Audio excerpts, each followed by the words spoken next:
জীৱনত কিছুমান শিক্ষা বিদ্যালয়ত পোৱা নাযায়, কিছুমান শিক্ষা কিতাপত লিখা নাথাকে।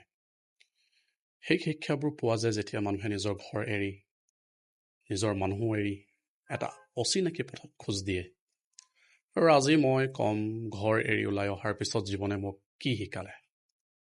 আহক, ৱেলকাম। যেতিয়া প্ৰথমবাৰৰ বাবে ঘৰ এৰি ওলাই আহিছিলোঁ, তেতিয়া মই ভাবিছিলোঁ যে মই কেৱল টকা উপাৰ্জন কৰিবলৈ আহিছোঁ। মই ভাবিছিলোঁ চাকৰি কৰিম, টকা জমা কৰিম, জীৱন সহজ হৈ যাব। কিন্তু সময়ৰ লগে লগে বুজিলোঁ, জীৱনে মোক টকাৰ আগত বহু ডাঙৰ শিক্ষা দিবলৈ অপেক্ষা কৰি আছিল। প্ৰথম শিক্ষা আছিল পৰিয়ালৰ মূল্য। যেতিয়া মানুহ ঘৰত থাকে, তেতিয়া বহুত সময়ত মাক দেউতাক, ভাই ভনী বা নিজৰ মানুহৰ মূল্য সম্পূৰ্ণকৈ বুজি নাপায়। কিন্তু যেতিয়া দূৰত থাকে, তেতিয়া এটা ফোন কল, এটা মাত, আনকি এটা সাধাৰণ খবৰ বহুত মূল্যৱান যেন লাগে।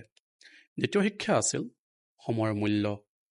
জীৱনত হেৰুৱা যোৱা টকা পুনৰ উপাৰ্জন কৰিব পাৰি, কিন্তু হেৰুৱা যোৱা সময় কেতিয়াও ঘূৰি নাহে।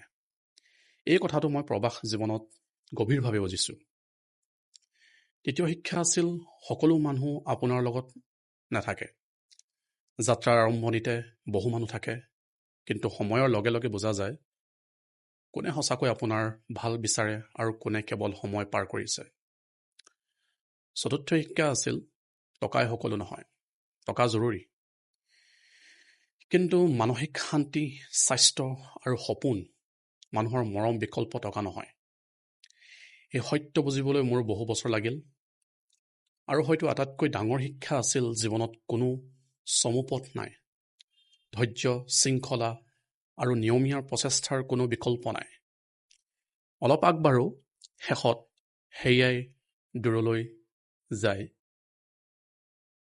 আজি পিছুৱাই চাই মই ক'ব পাৰোঁ, ঘৰ এৰি ওলাই অহাটো সহজ নাছিল, কিন্তু এই যাত্ৰাই মোক এনে কিছুমান শিক্ষা দিলে যিবোৰ হয়তো আন কোনো ঠাইত পোৱা সম্ভৱ নাছিল।